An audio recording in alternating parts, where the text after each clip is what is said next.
So this is a very cry me a river with an orchestra of tiny violins playing in the background sort of video, and I don't know who needs to hear this, but I genuinely hope that this video can help anyone out there. So here we go. Hi, I'm Elizabeth. I'm a medical student and an artist living in London, and I am one of the biggest perfectionists and people pleasers out there. I feel as though I was set up to fail in this part of my life because when I was younger, I was always the best student in my class. I used to win every single competition I would enter in, be that art or theatre or acting or maths or science or physics or anything basically. I was just known to be this very polite and well-spoken and high-achieving girl, and this expectation absolutely killed me. It has been so difficult for me to kind of break away from people's expectations and to stop caring what others think when it has literally shaped most of my life so far. But the thing is, this process, which I'm definitely still going through, has been one of the most liberating and amazing in my life. And I feel as though there is so much to benefit by letting go of what people think. Now, the thing is, I'm mostly a very boring person. I don't think I'm particularly funny or entertaining or exciting, and I make a fool of myself multiple times a day, every single day. I get comments saying that my videos are cool, but guys, I'm just sitting alone in my bedroom talking to a camera. That is not cool. So today I want to share 6 reasons that got me from being the biggest people pleaser in the world to being on the path of not caring about what people think. Let's go through them immediately. Number 1 is, if you're not living your life for yourself, who is going to live it for you? I find it really funny that it is actually the things that I personally really want to do that I am the most worried about what people will think. So for example, if my friends would challenge me to try something that I don't care about, I really don't mind. I can do it and embarrass myself and it's fine. But if I myself really want to do something like YouTube, for example, I'm so embarrassed to admit that and to start it. And in the past, I would actually find myself saying things like, oh, my mum is making me do this, oh, my friends challenged me to do this, rather than just admitting that it was myself and I wanted something. So how sad and depressing is that, to not allow yourself to want things, to not try things, to not do things, just simply because you want them. And if I'm not having fun for myself, if I'm not following my passions, if I'm not having a good time,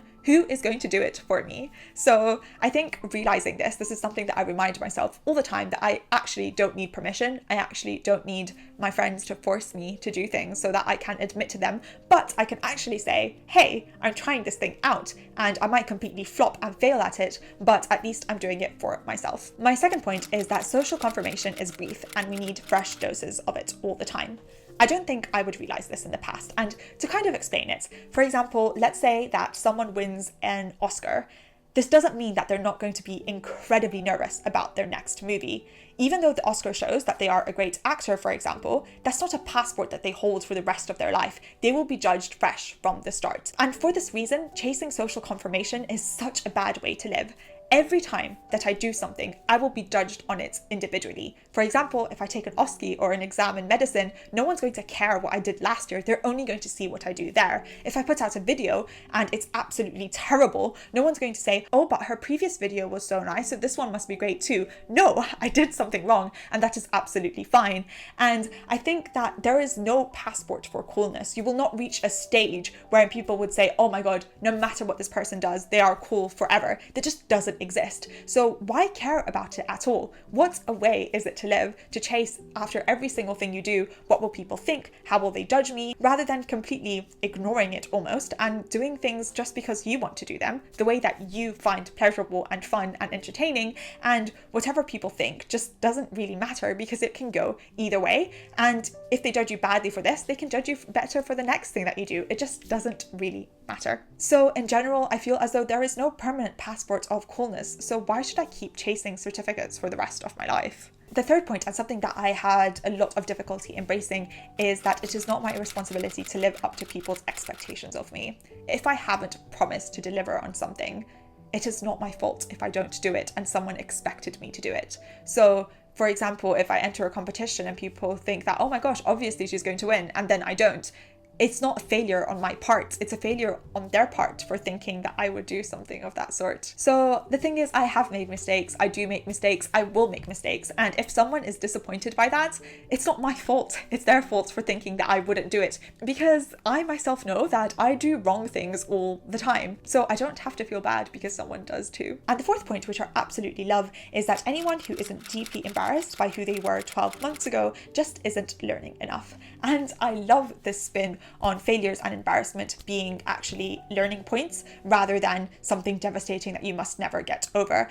And I definitely feel deeply embarrassed by who I was even a few months ago with my attitude towards things. I have been in medical exams halfway through which I forget a patient's name. I am super keen, so sometimes I get asked to be scrubbed into surgery where I've never studied the anatomy of that part of the body before, so I am left there looking like a fool and not being able to answer questions. But honestly, it really doesn't matter. As long as no one is harmed, I feel as though actually, the most embarrassing cases for me have also been my biggest learning points. And of course, I look back and think, why would you not study that beforehand if you know that was going to happen? And now I'll do it next time. But interestingly, I think that it is the humiliation which makes me grow. And I'm now in a stage of my life where I actively chase that humiliation, which is what I'm doing right now. I feel as though if I traumatize myself enough safely, I will also learn enough. I really don't care that much. Yes, it's bad. It doesn't feel great in the moment, but it's life. I grow, I know it's happened, I know it will happen again, so I don't really care. The next point is that most superheroes are nothing of the sort. They're weird, neurotic creatures who do big things despite lots of self-defeating habits and self-talk. I love this because it shows that having self-doubt and caring about what people think is not something that necessarily will ever go away. It's not as though I can sit down and train myself to actively stop caring about things and suddenly become a hugely extroverted and confident person. That's not necessarily going to happen. But actually, this is not what most people do anyway. It's not just the extroverts that are on YouTube, for example, but it's people who can shut off that part of their brain and do things anyway. And this is what I do a lot of the time. I just actively choose to not care about the parts of my brain that are screaming, oh my god, this is so embarrassing. Oh my god, what will people say? Oh my god, what will people think? Why are you showing all these weird sides of you? Those parts of my brain are still very much there. It's just that I don't care about them and I choose to ignore them. And honestly, the best opportunities that I've ever gotten in my life have come out of those moments that I still have these screaming sounds in my head. I just don't listen to them and do the thing anyway. So I've admitted that they only will get quieter. They're probably never going to leave, but I just don't need to pay attention to them and I can enjoy my life nonetheless. The last point is develop the habit of letting small bad things happen. If you don't, you'll never find the time for the life-changing big things. This is one that I've proudly actually been able to embrace.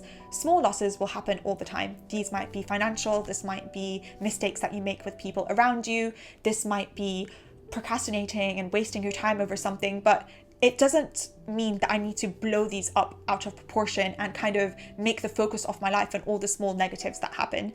Not only that, but I have gotten comfortable with embracing them. Like I said, I know that I will make a fool of myself multiple times a day, and that's absolutely fine. I really don't care. And I just focus on the bigger picture, the important people and the important moments of my life. And this doesn't mean just celebrating big things. The important moments in my life might be getting into clean bed sheets at night. Even small things like this, these are my life-changing moments rather than just, calling someone by the wrong name or making a silly mistake. And on the topic of being unapologetically passionate about things, we get to brilliant. Now, I see the world in a way that if I am passionate about something, it serves me very well to learn more about it, because therefore I am increasing my chances of being given opportunities in that field. And because science is the basis of literally everything, I find learning about critical skills and scientific thinking to be one of the best investments I can do with my time. I am hopefully going to learn to code in the summer using Brilliant, but for the time being I am doing the basic science classes, and honestly they are so good and fun, to the extent that they kind of compete a lot with my medical apps. And I am so excited that they are actually sponsoring this video. Critical reasoning skills and basic science skills are so important. They're something that I think we can revisit again and again, and they will improve our thinking across so many different domains. So I'm kind of hoping that they will improve my performance in many fields of life. And honestly, with Brilliant, it's not like learning, it's like games. The only way that I can try to explain it is that I feel as though the lessons on Brilliant are similar to what I imagine Feynman's lectures would have been like. The best way to get an idea of what Brilliant is like is to just try it out. So if you would like to join me on this journey of self-improvement, you can click the link in the description to get a 20% off